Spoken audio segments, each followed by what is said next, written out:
All right, welcome. We're delighted you're with us today. It's time for the Ayn Rand Center UK's Daily Objective, and it's a day to celebrate for a number of reasons. First and foremost, because of the holiday. We're just so appreciative that you're spending some of your holiday with us today. And we've got a fabulous show for you today. There's a lot to celebrate in particular because we've got a new hostess with us today. Kathryn Daley is a former financial executive. She's an entrepreneur. She's a longtime objective. In fact, she knew and was present actually with Dr. Peikoff at a lot of those early radio shows. She was present in a lot of those, but she's also known Dr. Binswanger and Peter Schwartz and been a part of the objectivist movement for a long time. So we're just delighted, Kathryn, to have you with us today. Thank you. I'm glad to be here. And also, of course, you know, a man so well known globally, even internationally, that he only goes by one name, and that name is Nikos.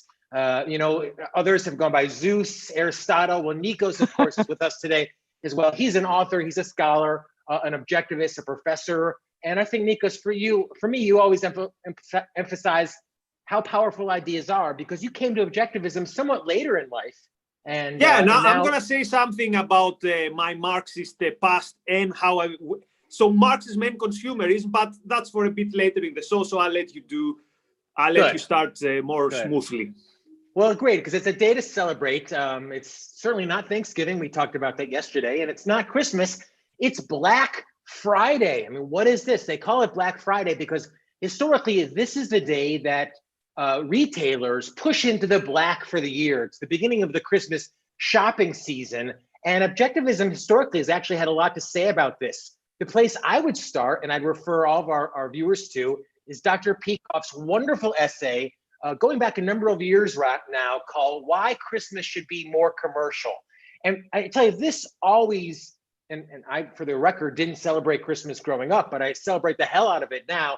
This completely turned my whole vision around, and I think helped me, as always, not only understand objectivism more, but enjoy life more. And Dr. Peikoff makes a very important emphasis of why Christmas should be more commercial. And if you read even a little bit of the objectivist literature on this, it's about celebrating the season. You know, Dr. Peikoff writes about how historically people had always celebrated the solstice, but then basically the Christians came along and turned it into something about self-sacrifice and hate, you know, and self-flagellation.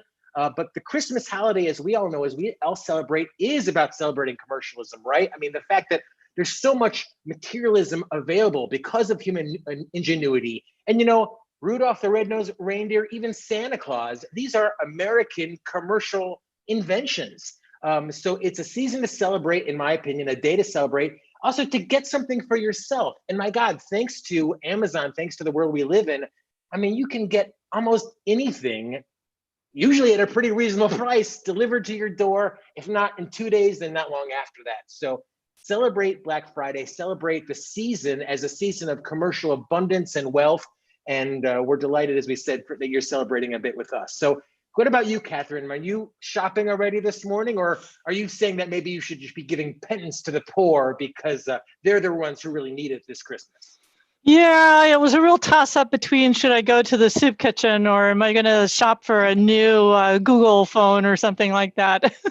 I think the windows in my browser say Google phone. Well, why? You know, because that's the whole idea. Dr. Peikoff writes about how America's tragedy is that its intellectual leaders have typically tried to replace happiness with guilt by insisting that the spiritual meaning of Christmas is religion, self-sacrifice. And maybe it's not the soup kitchen, but it's Tiny Tim, right? Yeah. I mean, you're supposed to be taking care of Tiny Tim before doing anything for yourself. Yeah. I mean, I agree. I never, fortunately, even though I was raised Catholic, and by the way, Nikos, I also came to objectivism pretty late in life. I was in my early 30s when I first read the books, and now I'm 102. So I've been an objectivist for a long time. But it's you know, I never really bought into the self-sacrifice thing too much. I felt guilty about not buying into it a little bit, but I got over that once I started studying objectivism, of course. But yeah, I was looking at, you know, some more of the history of Christmas, and I know Dr. Peikoff mentions that in that article, that great article. And I was looking at how it has sort of been a battle back and forth between, people who wanted to celebrate it for the Saturnalia, which is, when the days start to get longer, thank goodness.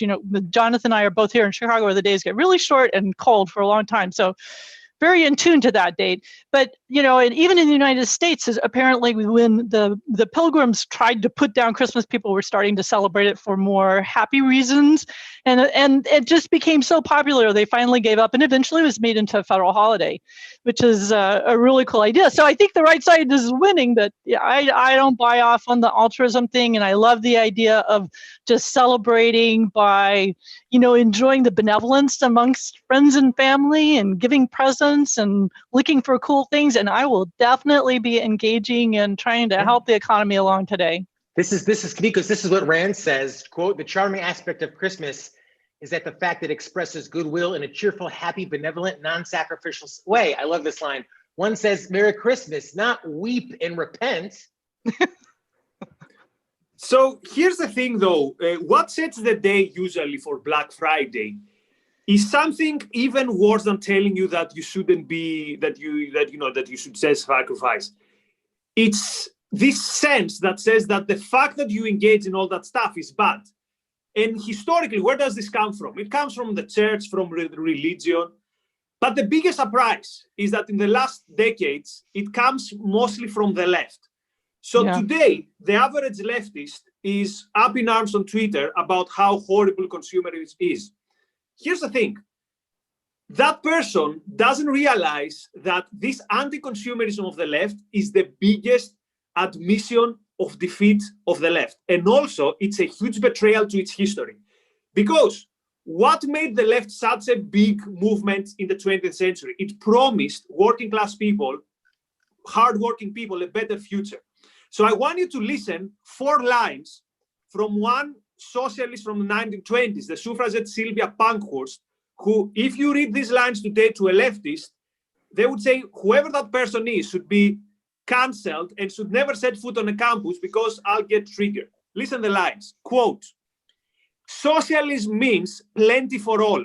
We do not preach a gospel of want and scarcity, but of abundance." And then, "We do not call for limitations of birth," parentheses, the environmentalists do, or they talk about overpopulation, continue quote, "for penurious thrift and self-denial." Again, my comment, that's all the left is talking about. Self-denial, sacrifice yourself. Going back to the quote, "We call for a great production that will supply all and more than all the people can consume." So here you have an iconic socialist from the 1920s telling that we need to produce more of the stuff that people can consume. And what do today's leftists giving us? The exact opposite. And why is this? So, by the way, for the record, I wouldn't be at all opposed to someone getting value from helping in the kitchen soup or helping other people. If your goal is to see a smile and this gives you value. Yeah. What this message is telling you, the anti-consumerist message is telling you is, I don't want to see any smiles.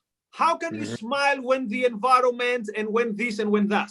And also notice the elitism here, right? Oh, you poor people who go to the supermarket and one is over the other on who's going to buy the flat TV. And notice how today I was in the university and I heard a working class boy telling me that I'm working all these shifts and I can't wait to buy a flat TV. And I was like, good for you. So that's what the left doesn't want to see. The hardworking working class kid who is working really hard and can see the, let's say, the embodiment of this work and can be happy. So, dear leftists, you think you're super radical, but you sound more like my religious aunt from Greece rather than from the radicals who should be your heroes. So if you ever have to read anything from Marxism, please don't read the anti-consumerist crap and go read some Sylvia Pankhurst. Yeah, I think that's a real interesting observation. You know, the old leftists, Nikos, were a little bit better on, they at least promised some material abundance. You know, today's leftists promise that's their goal is the absence of material wealth.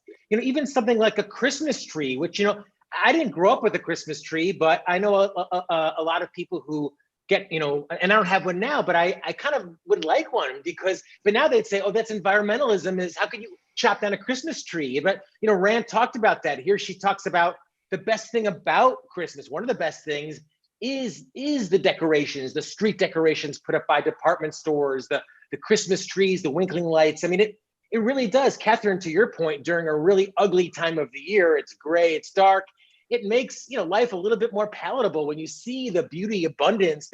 Even if you don't necessarily get like the gingerbread house or buy, it's just a feeling of gaiety. It's a wonderful feeling of spectacle that this modern capability provides for us. So it's a season to celebrate. And to your point, Nikos, it's in the past it's all been about, well, why should you indulge in that? Why should you have that? Christmas is the season to do that. And I'll share one more, actually, if I could. Rand herself, thanks to the Ayn Rand Institute, we can take a look at some of the Christmas cards that Miss Rand and her husband, Frank O'Connor, sent. Very, happy, cheerful greetings, best wishes.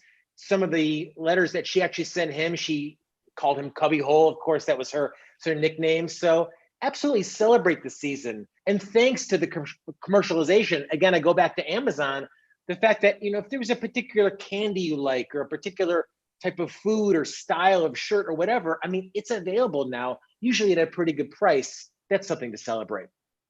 Oh, and one of the things trending today on Twitter was make Amazon pay. Oh. And here's the interesting thing, hey, what? though. Here's the interesting thing. Where would our life be during a lockdown without the things that the left say they're alienating us? So I'm an immigrant. I'm in the UK. My family is in Greece. And if I want, I can be online talking to them for free 24 hours.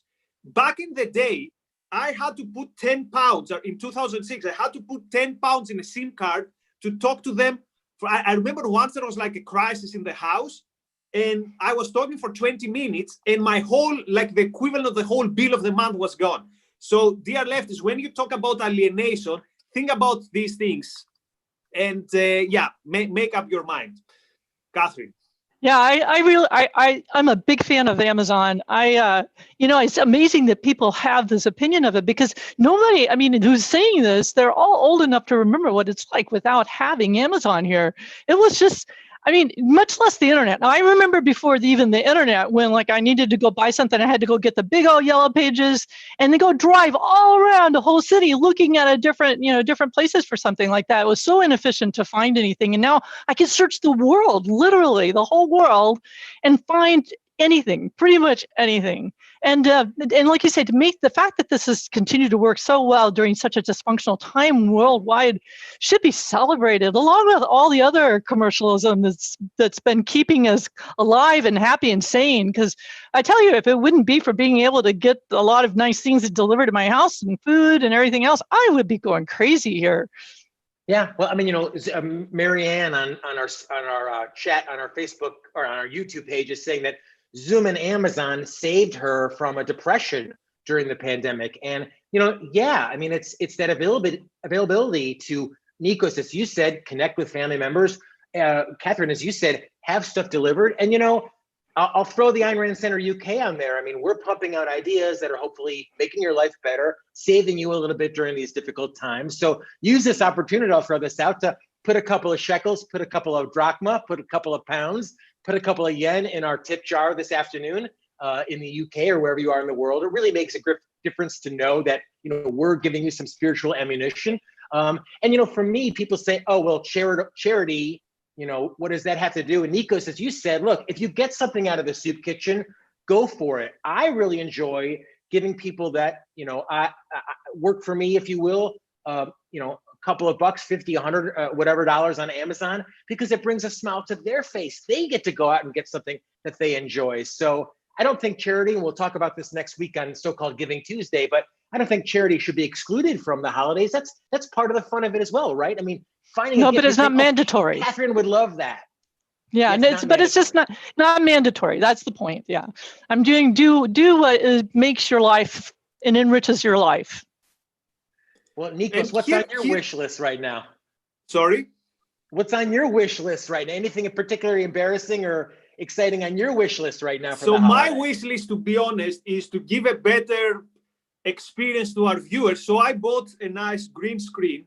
Turns out it doesn't work with my computer. Then I bought a new phone because the old was dying. Turns out the green screen doesn't work with the phone either. So I know it's a super first world problem. So my wish list is make sure that the daily objective, I don't look like I'm in a second World War bunker, but who cares? It's all about the ideas. I'd rather do this even if it was in darkness or from the car, although I don't own a car.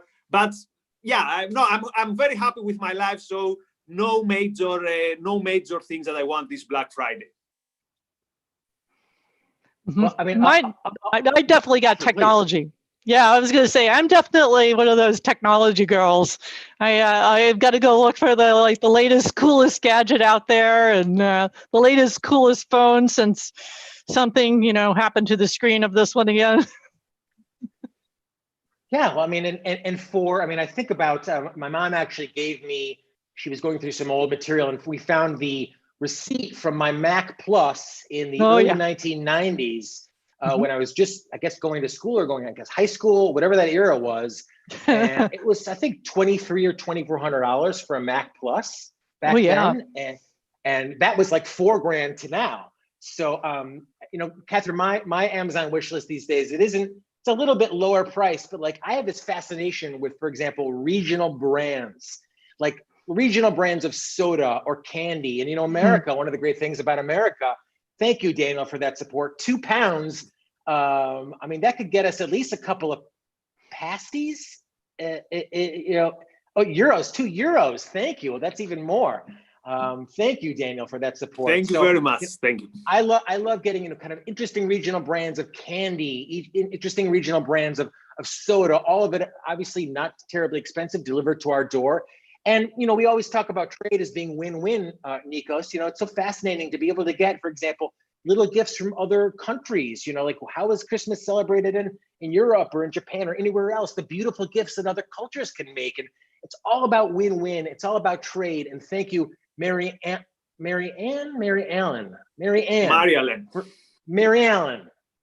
Thank you for tossing a couple of bucks as well. That makes a great deal for us as well, especially on this Black Friday. You realize, people, that we're quite unique in celebrating this, and the quote enemy in this is not only the left. So notice, for example, how one of the film, which is I love this film for other reasons. Think about the film Fight Club. I like it because Brad Pitt is super awesome. So there's this anti-consumerist message, and this used to be a film which was super popular with leftists.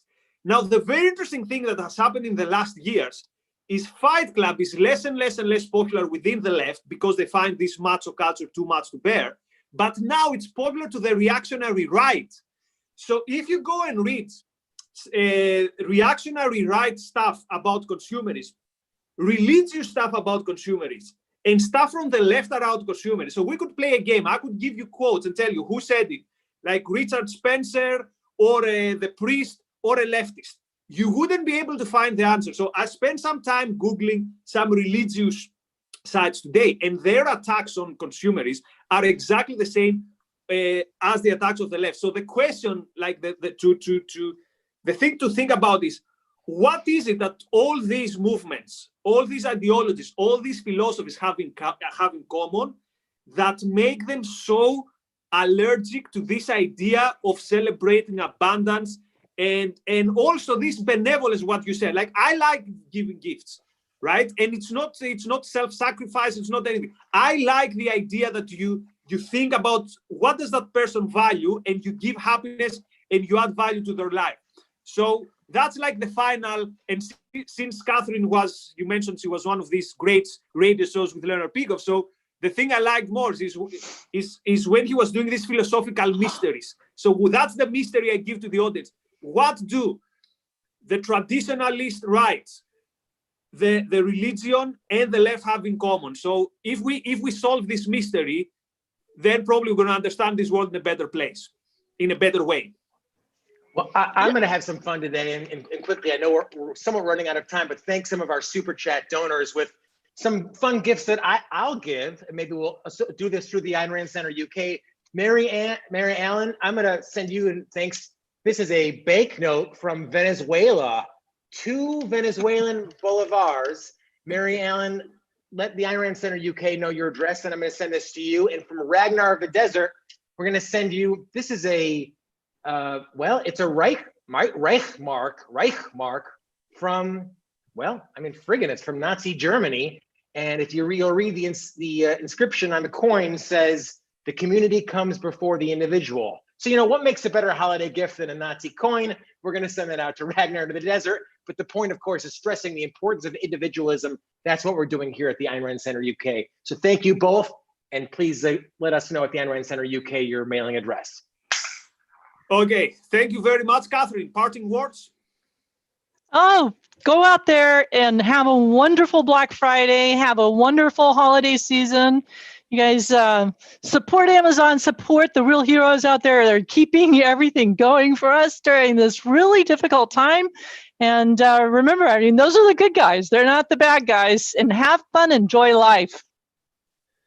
What a better message to close the show. Enjoy life and be, you know, happy people like Kathryn and Jonathan. It's been a pleasure having you around today, and hopefully see you both soon. Right, people. Tonight we have the premiere of the series, The Philosophy of the Fountainhead, if I'm correct. It's not a live show, but it premieres at 10 p.m. UK time. I haven't watched any episode, but people who have watched the episodes have only the best things to say. So if you want some extra inspiration about your life, today's episode is on Howard Rourke. I think there are going to be 2 episodes for Rourke, and in between we have every other character. And also we have a super chat question, which I can't see. So someone read it to me, or the role emperor behind the scenes. We'll get it real quick from Anthony Mohagin, 5.5 pounds. Thank you, Anthony, so much. And I hope you have a great holiday season. Thanks for supporting the Ayn Rand Center UK. Do we have any views on Star Trek Discovery? Any philosophical views expressed in it that either of you have seen or want to opine on? So I haven't watched Star Trek. I think Raka has, or he looks like a guy who has. Yes, he has, because he mentioned it in the transhumanist episode. So my friend, first of all, thanks so much for the super chat. I cannot answer, but we're going to pass the question to Raka. And maybe, because I think he mentioned he wants to do something also on Star Trek, we're going to get back to you. But let's see if Kathryn has something to contribute on that. No, I'm sorry. You know what? I don't think I've seen that particular one that they're talking about. But I am, you know, an old big Star Trek fan, so just in general. I thought it was fascinating because it was an explicitly philosophical show. But these were back in the days when I really wasn't explicitly philosophical myself, but I enjoyed it. And I actually attribute a lot of my love of science because I was a big fan of Spock, who I know philosophically wasn't really necessarily the best role model, but it was interesting. Yeah, what's fascinating with Star Trek is that everyone is seeing it as their utopia. So if you ask the anarcho-capitalist, Star Trek is where we're going. If you ask the communist, oh no, Star Trek is the communist utopia because there are no money. So everyone projects on Star Trek what they want to project. So the interesting question is what Star Trek is actually about. More on that when we have Raka. So, but again, thanks so much for your contribution. We really, really appreciate it. Right. And thank you, Nikos and Rosie. I really enjoy the show. I do watch it fairly regularly, and I think you guys are doing a wonderful job there. Thank you very much. Well, the boss is Rosie behind the scenes, so he gets the credit for the show. Okay, thank you very much, everyone. Here's to next Black Friday being us that we're a bit all happier, maybe why not richer, and our only problem will be to discuss what a loser you have to be to hate it when people are having a good time and having this miserable attitude that says, oh, how dare you want this flat screen? No, just do things that are gonna leave people alone, basically. Let people be happy. There are not that many things nowadays that make them happy, so just let them be happy. Okay, thanks everyone. Have a good weekend. Bye-bye.